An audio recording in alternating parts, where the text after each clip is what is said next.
সরকারি চাকরিতে কোটা সংস্কারের দাবিতে সারা দেশে চতুর্থ দিনের মতো বাংলা ব্লকেড কর্মসূচির অংশ হিসেবে পুলিশের ব্যারিকেড ভেঙে রাজধানীর শাহবাগ মোড়ে অবস্থান নেয় ঢাকা বিশ্ববিদ্যালয় সহ বিভিন্ন বিশ্ববিদ্যালয় ও কলেজের শিক্ষার্থীরা। বৃহস্পতিবার বিকেল 4:30টার পর রাজধানীর আগারগাঁও মোড়ের মূল সড়কে অবস্থান নিয়ে বাংলা ব্লকেড কর্মসূচি পালন করে আন্দোলনকারী শিক্ষার্থীরা।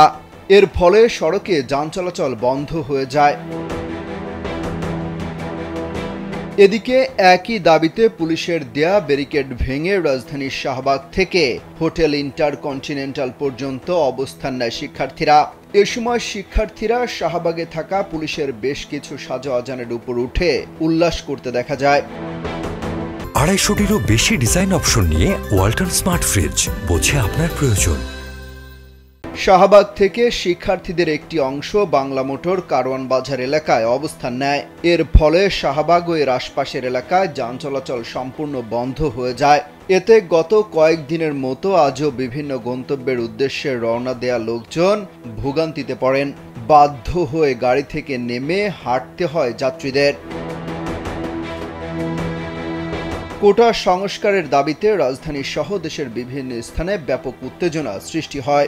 সংঘর্ষ হয়েছে কুমিল্লা ও রাজশাহী বিশ্ববিদ্যালয় এলাকায়। কুবিতে টিয়ারশেল ও গুলি ছুড়েছে পুলিশ। রাজধানীর বিভিন্ন এলাকায় পুলিশের বাধা উপেক্ষা করে সড়কের দখল নেয় বিশ্ববিদ্যালয়ের শিক্ষার্থীরা। বৃহস্পতিবার বিকেল 4:30টার পর রাজধানীর আগারগাঁও মোড়ের মূল সড়কে অবস্থান নিয়ে বাংলা ব্লকেড কর্মসূচি পালন করেন আন্দোলনকারী শিক্ষার্থীরা। এর ফলে সড়কে যান চলাচল বন্ধ হয়ে যায়। এদিকে জগন্নাথ বিশ্ববিদ্যালয়ের শিক্ষার্থীরা দফায় দফায় পুলিশি ব্যারিকেড ভেঙে শাহবাগে একত্রিত হয়েছেন।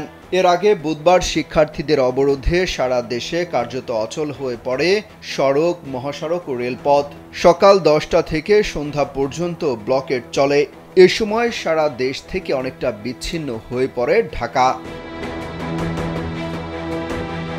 2018 সালে কোটা সংস্কার আন্দোলনের দাবিতে নবম থেকে 13তম গ্রেডের সব কোটা বাতিল করে সরকার।